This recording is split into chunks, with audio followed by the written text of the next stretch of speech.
In 2013, LeBron James was at the absolute height of his powers.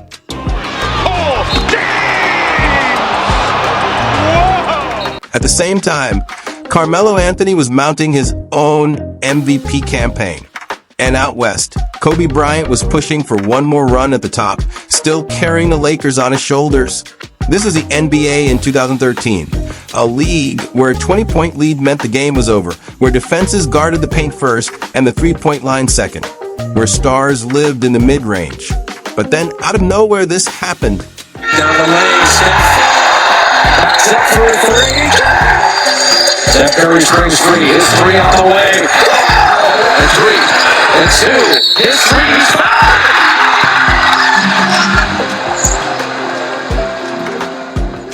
On February 27, 2013, the NBA had no idea what was coming, but everything was about to change. After that game, bro, he got very disrespectful. Yeah, he took off. He got disrespectful. A skinny guard with a history of ankle injuries, not even an all-star yet, walked into Madison Square Garden and delivered a performance that forced the entire league to rethink what was possible. Which brings us to a fascinating question. If the three-pointer had been around for decades, what exactly did Steph Curry do on this night to make himself someone the entire NBA feared? It did bother me. There was just so much build-up to Selection Day about how I was for sure on the team. That's how Steph Curry felt after being left off the All-Star team in January of 2013. Then, not long after that snub, on February 26th, he found himself in the middle of a scuffle with the Indiana Pacers. He stepped in to defend a teammate, but was shoved to the floor not once, but twice, like he didn't belong with the big boys. Then, to make matters even worse, the league handed him a $35,000 fine for that incident. And when you zoom out, the picture wasn't much brighter. After missing most of the previous season with ankle injuries, this was still his reputation around the league. Talented, but fragile and unproven. But there was no time to linger on the negativity, because in less than 24 hours, Curry was scheduled to step onto the floor at Madison Square Garden, the Mecca of Basketball, to face a scoring champion in his prime, Carmelo Anthony, and the best Knicks team New York had assembled in over a decade. It was the spotlight of all spotlights. And for Curry, the only chance he'd get that year to perform in the Garden. But the climb was steep. Golden State would be missing 3 key teammates before the game had even begun. If there was ever a moment for Steph Curry to prove himself, this was it. Imagine one of those nights where you need things to go your way, but nothing seems to work. That was Curry in the first 12 minutes. He tried to spark himself with a few highlight plays, but nothing landed. Meanwhile, on the other end, he was stuck watching a Knicks dunk fest. How many times are going to run that one? The Warriors looked ready for a blowout loss. And with David Lee suspended, the weight of leadership fell squarely on Curry's shoulders. But after one quarter, all he had to show was 4 measly points. Nobody was fearing Steph Curry in that first frame. But the next 36 minutes were about to change everything. Have you ever heard the phrase, shooters only need one to go in? Well, that's exactly what happened here. Curry sank the technical free throw, and suddenly the rim looked like an ocean. It started with him walking down his defender and draining a cold-blooded 3 right in front of his face. Then, on the very next play in transition, when the Warriors had the numbers 4 on 2, Curry shoots a quick transition 3. Splash. Splash. Butter, baby. This was something the game had never seen before. I mean, a transition 3 with 22 seconds still on the shot clock. Just look at his defender. You could tell this was the first time Raymond Felton had ever been scored on like this. His positioning says it all. At this point, everyone could start to see Curry was operating in a world of his own. I'm like, the confidence is changing. G, he going back to Davidson on us, bro. Nah. For one coach, the question was whether to rest him. For the other, it was how to stop him. Well, New York's answer was a young, athletic defender, Iman Shumpert. To be fair, he looked solid guarding him. That was until Curry started showing there was a lot more to his game, unveiling the rest of his arsenal.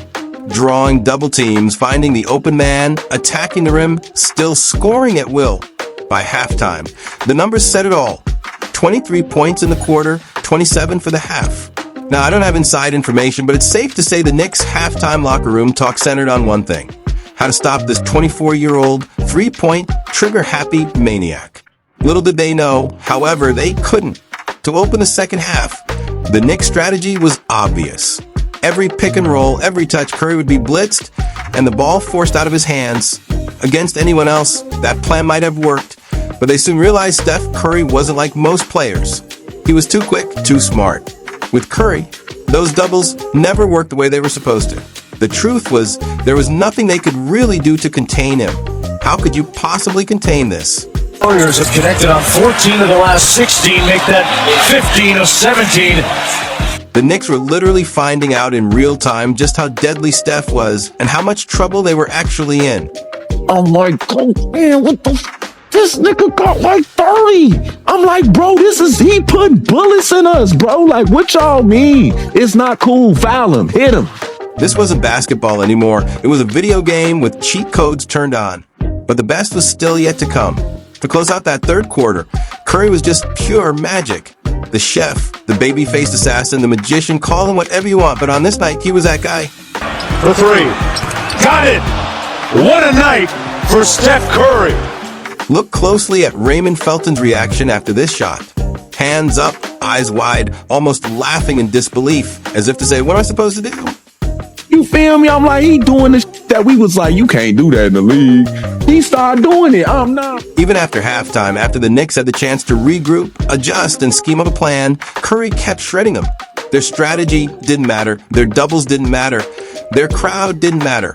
Against this 24-year-old sharpshooter, they were having a midlife crisis. So we knew it, the man had 50 and the Garden was cheering for him. I say they cheering for him. I was sick, bro. To start the fourth quarter, the Knicks showed the only way they thought they could guard him, by holding him. But even that didn't matter. Curry kept proving there was nothing they could do. He was pulling up from 30 feet away with 19 seconds still left on the shot clock. Shots no one in the league had ever dared to take, let alone make.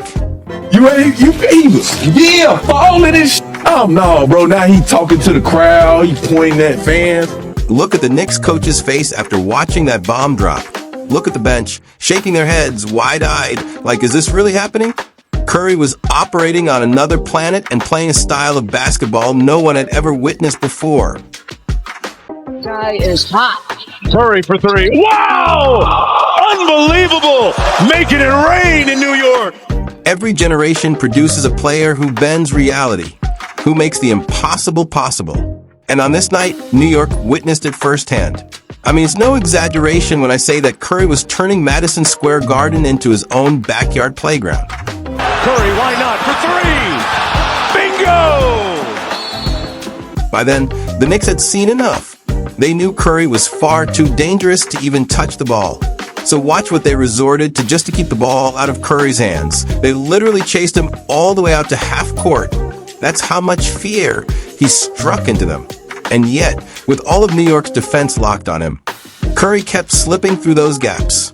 Now, late in the game, Curry did get his shot blocked in an isolation set. But here's the fact that most people are forgetting.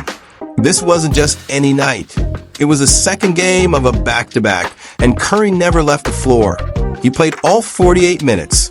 To put that into perspective, from February 27th, 2013 until September 2025, guess how many players have managed to play an entire 48 minutes in a regular season game without overtime? The answer is 4. 4. That's how rare this performance really was.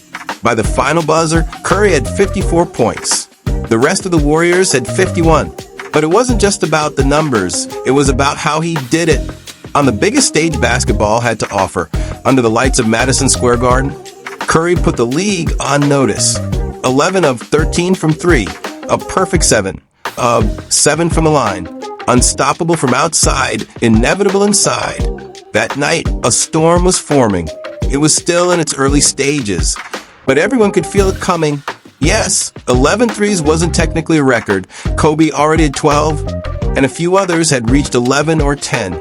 But what made Curry different was the way he did it. Most threes at the time were catch-and-shoot looks, wide-open spot-ups created by passing. If a player launched a tough three, it was usually because the shot clock forced it. But Curry's threes? They were something else entirely. They were effortless. All he needed was the slightest daylight, and the shot was gone. Today, that looks a little more normal, but back then, nobody had ever seen it before. Oh, my bad. Hey, New York, my bad if I was a part of that, because, shorty, I did not. I could have ran up to Raymond like, hey, G, you're guarding whoever else, but I'm now guarding Steph 94 feet. Now, in a later interview, Iman Shumpert claimed that if he had guarded Curry the whole game, things would have turned out differently. But let's be real, it wouldn't have. Yes, Shumpert pressured him well on the perimeter and kept him from easy looks at the three. But the reality was that Curry had him in foul trouble almost instantly. In that second quarter alone, Curry drew 3 fouls on Shumpert in just 3 minutes, sending him straight to the line. 3 fouls in 3 minutes. So while Shumpert may have taken away some threes, the trade-off was free throws for a 90% free throw shooter and instant foul trouble for the Knicks. I wonder if the Knicks all look like Roy Hibbert to Steph Curry. Steph Curry went to work. Just saw Steph's highlights. Damn, clinic, like a video game, sick. Twitter exploded that night. Nobody could believe what they had just witnessed. Steph Curry was beyond hot that night, and he's never really cooled off since. A 2-time MVP, 4-time champion, the all-time leader in threes, an Olympic gold medalist, one of the most feared players basketball has ever seen. Every legend, every dynasty has an origin story. Allez, faut continuer à aller voler les ballons. Et ce diable de Curry qui nous fait mal. For Steph Curry, it happened on February 27th, 2013, under the lights of Madison Square Garden. This wasn't just 54 points. It was the night the NBA stopped underestimating him and started fearing him. Do you know the light-skinned man, the light-skinned man, the light-skinned man? Do you know the light-skinned man that lives on Drury Lane?